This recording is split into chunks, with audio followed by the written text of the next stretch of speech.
నమస్కారం. ఈరోజు world conservation day సందర్భంగా తూర్పుగోదావరి జిల్లా గోకవరంలోని pharmacy college Adarsh college of pharmacy principal coordinator Srinivas గారు, ప్రిన్సిపల్ త్రినాథరావు గారితో మ్యాన్మేడ్ ఫారెస్ట్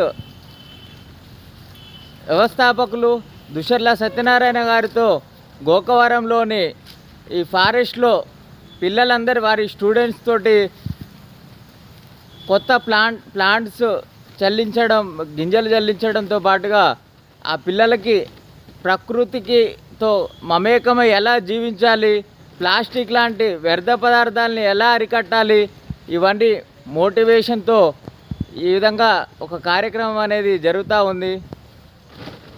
పిల్లలందరి చేతిలో ఆ యొక్క మామిడి టెంకెలు ఇంకా మిగతా కొన్ని గింజలు అనేవి ఈ వర్షాకాలం సందర్భంగా మొలిపేయడానికి అడవిలో ప్రయత్నాలు అనేవి సాగుతూ ఉన్నాయి.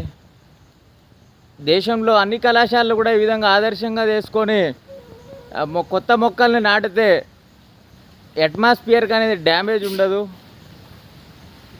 Thank you.